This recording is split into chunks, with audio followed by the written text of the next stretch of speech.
فوج کی تربیت جنگی ہوتی ہے، وہ صرف اپنی سوچ اور اپنی اپروچ کے تحت فیصلے کرتے ہیں، تو ظاہر ہے کہ وہ ان کا نتیجہ جو ہے جنگ کے علاوہ کچھ بھی پھر سامنے نہیں آئے گا جی۔ تو ملک کے اندر بھی لڑنا، ملک کے باہر بھی لڑنا، انڈیا کے ساتھ نہیں لڑنا کہ جنگ مسئلے کا حل نہیں ہے۔ ایران نے ایک دن ہم پر حملہ کیا، اگلے دن ہم نے وہاں اندر جا کر ٹارگٹ کیا، اس کے بعد تیسرے دن ہم پھر آپس میں مل کر بیٹھے، اس کے بعد ان کے وفود بھی آ رہے ہیں، ہمارے وفود بھی جا رہے ہیں۔ یہ افغانستان کے حوالے سے ہم اس سے مختلف کیوں سوچ رہے ہیں جی؟ خدشہ ہے آپ کو جنگ؟ میں ابھی اس حوالے سے تھوڑا امید رکھتا ہوں کہ اس پر مزید ابھی سوچنے کی گنجائشیں موجود ہیں۔ یکدم یہ کہہ دینا کہ جنگ کا خطرہ ہے اور خدشہ ہے، یہ نہ میں افغانستان کے لیے مفید سمجھتا ہوں اور نہ پاکستان کے لیے مفید سمجھتا ہوں۔ میں اپنے گفتگو میں ضرور احتیاط برتوں گا کہ اگر ہم اس کی طرف کچھ تھوڑا سا آگے بڑھ رہے ہیں تو ہمیں قدم روک دینی چاہیے اور ہمیں ہمیں جہت ایک جامع ایک حکمت عملی کی طرف جانا چاہیے۔ میں دعوت دیتا ہوں حکمرانوں کو کہ وہ ذرا تھوڑا سا ان تمام معاملات پر سوچیں، تمام پارٹیوں کو بلا لیں، تمام تنظیموں کو بلا لیں، پاکستان کے اندر سارے سوچ موجود ہیں، ہماری معیشت تباہ ہو رہی ہے اس حوالے سے، اکانومسٹ کو بلا لیں، وہ آپ کو کیا مشورہ دے رہے ہیں، سیاستدان کیا مشورہ دے رہے ہیں، اور ہمارے جو ادارے ہیں ان کی بھی اپنی ایک سوچ ہوتی ہے، ان کی بھی اپنی رپورٹس ہوتی ہیں، وہ بھی شیئر کریں سب کے ساتھ۔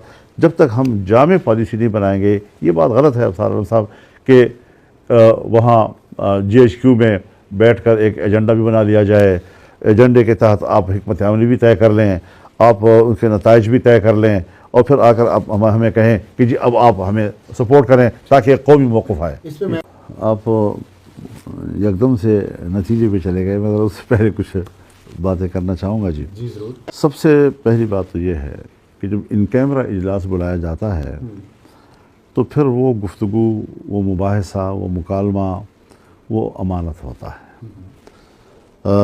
ہم نے کوئی نمبرز گیم نہیں کی وہاں اسمبلی میں کہ ہم کوئی پوائنٹس، ہم نے اپنے دل کی جو آواز تھی وہ پوری دیانت کے ساتھ ان تک پہنچانے کی کوشش کی ہے، اور خدا کرے کہ وہ ان کو اسی زاویے سے سمجھیں کہ ہم نے نیک نیتی کے ساتھ جو ہمارے ذہن میں سوالات تھے، جو تضادات تھے ان کی پالیسیوں میں، ان کی نشاندہی کی ہم لوگوں نے۔ لیکن مجھے اس بات پر بہت ہی شدت کے ساتھ اس کا احساس ہوا کہ اس کے مسلسل ٹکر چلتے رہے جی، کہاں سے لیک ہوتی رہی، کون کرتا رہا ہے۔ ظاہر ہے کہ ہمارے پاس تو یہ صلاحیت نہیں تھی۔ تو جس وقت ہمارے وہاں کی گفتگو میں پبلک کے اندر اس کی غلط ترجمانی کی گئی میڈیا کے ذریعے سے، تو پھر ہم مجبور ہوئے کہ ہم اپنی وضاحت پبلک کے سامنے اپنے موقع کو، تو یہ ایک مختصر سا ہم نے اس کا خلاصہ جو ہے وہ تھوڑا سا پبلک کے سامنے رکھا ہے۔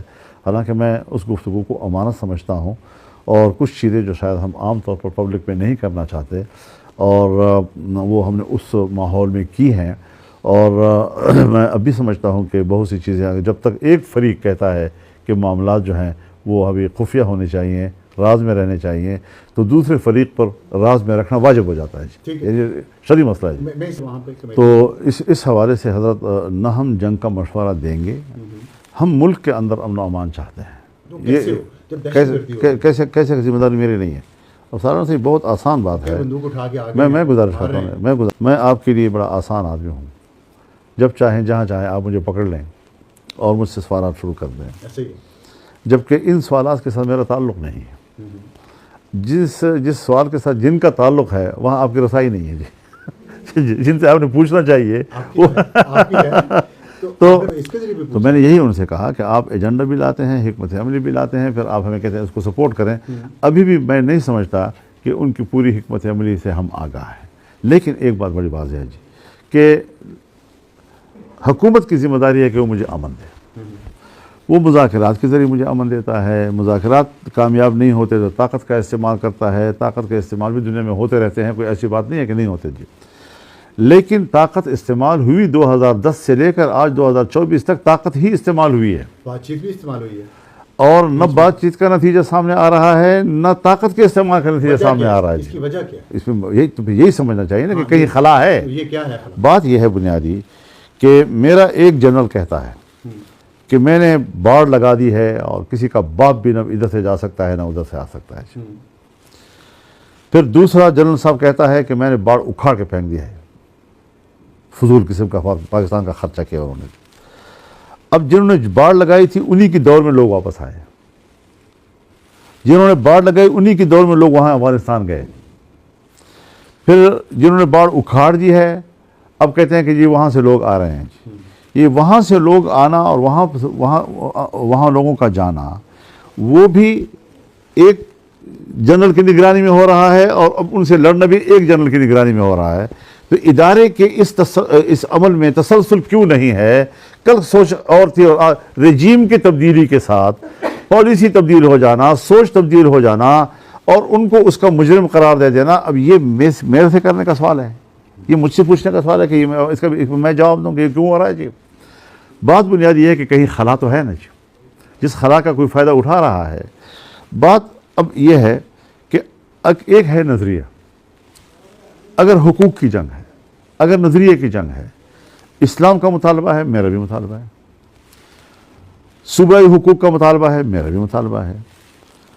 میں بھی کہتا ہوں بلوچستان کے وسائل کا مالک بلوچستان کے بچے ہیں، ان کے اولاد ہے، ان کے لوگ ہیں۔ خیبر پختونخوا کے وسائل ہیں تو ان کے مالک جو ہے خیبر پختونخوا کے لوگ ہیں۔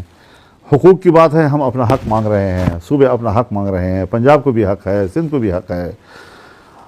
اسلام کے کوئی مطالبہ کر رہا ہے، بالکل ٹھیک مطالبہ ہے، ہم اسلام کے مطالبے سے بھی کوئی انکار نہیں کر رہے، لیکن اس کے لیے اسلحہ اٹھانا چاہیے یا سیاسی محاذ پر ہمیں وہ بات کرنی چاہیے؟